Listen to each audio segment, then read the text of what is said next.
Hey guys, so again, I know today's video is going to be a little bit of a weird one, but try to stick with me through the whole thing because I promise you that it'll make a lot more sense by the end of it. So today what I wanted to talk about is the possibility of Tranzit being remastered in Black Ops 4 Zombies. But before we can talk about Tranzit and talk about Black Ops 4, we have to go all the way back to Black Ops 1 Zombies and talk about the history of remastered maps in Call of Duty Zombies. So all the way back in Black Ops 1, we had the original World of War maps get remastered. Either you could get it at the launch of the game through the hardened edition of Call of Duty Black Ops 1, or you could get it during the Resurrection DLC that came with Moon, at the very end of the development cycle that you can get with DLC 4. And now moving into Black Ops 2 Zombies, there most likely weren't any remastered maps for that game because there was a changing of the guard role transitioning between Jimmy Zielinski and Jason Blundell. If you don't know who either of those two guys are, basically Jimmy Zielinski all the way from World of War until halfway through Black Ops 2 was the main developer for Zombies, and then Jason Blundell took over from him, and no one's really too sure why. It was probably because Tranzit wasn't received very well and neither was Die Rise, so about halfway through they started transitioning between lead developers. And at that point in time, they were really trying to get the story together, and they were trying to transition between one person who wanted to make one story and one person that tried to make a complete different story. So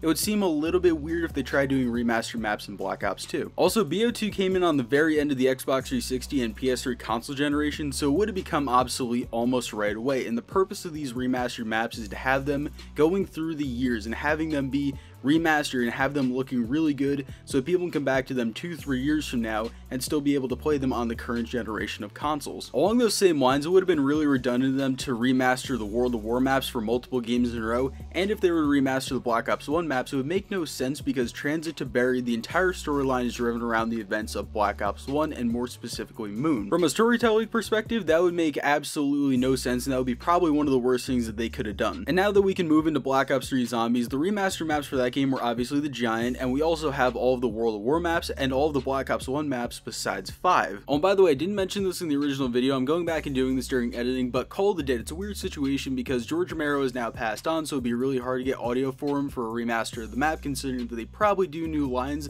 and they want to redo all the audio. And it's the same thing with the other actors because they'd have to pay them to do lines again, and as of right now, Call of the Dead really isn't that storyline significant. So right now, Treyarch is in a strange spot. All of the World of War maps have been remastered multiple times, and all of the Black Ops 1 maps besides 5 have just been remastered in Black Ops 3, so it'll be really redundant just like with Black Ops 2 if they did it again right in the next game. So what that leaves them with is just a few choices of maps to remaster: Tranzit/Green Run, Die Rise, Mob of the Dead, and Buried. Right away we can eliminate Mob of the Dead from contention here because there's almost a 100% certainty that it's being saved for something special, such as a pre-order bonus, but that's a story for a different day. And now that we've eliminated Mob of the Dead, that leaves us with Green Run, Die Rise, Buried, and 5 for maps that could be remastered for a Zombies Chronicles type situation.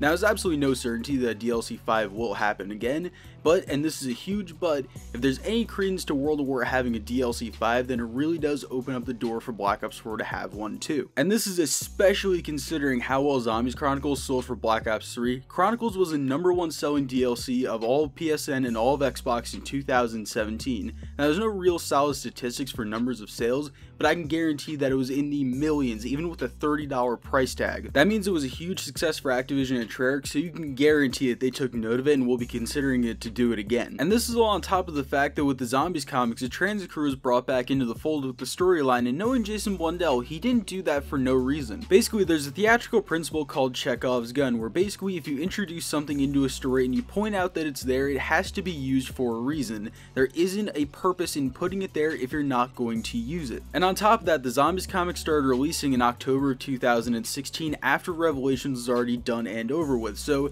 Treyarch definitely knew what they were doing and they definitely know where they want to go in the future, and there was a reason that they reintroduced the Tranzit crew. Along with that, during a Codename Pizza interview with Jason Blundell a little while back, he mentioned that there would be no new crew introduced for Black Ops 4, so it seems as if Victus and Primus will be our main crews going forward. This also gives a lot more credence to seeing the Tranzit characters being the main crew for a map or two during the course of Black Ops 4, and introduces the possibility of their original maps, namely Tranzit, being remastered or reimagined. If you don't know, Tranzit was supposed to be way bigger and way more ambitious than it was, but the development team ran out of time and storage space because of the limitations of the Xbox 360 and the PS3, so they had to hold a lot of things back from it, and that's why it's not as good as it was supposed to be. Now the development teams are way bigger than they used to be. Making Tranzit the way that they originally imagined it to be is a real possibility. And you might be thinking to yourself now, okay, well I've heard all the evidence from you, and this is all the stuff that I could personally come up with. There's probably more more examples of things that I could come up with for a reason why Tranzit would be remastered, but as of right now, I give it about a 50% chance of it actually happening,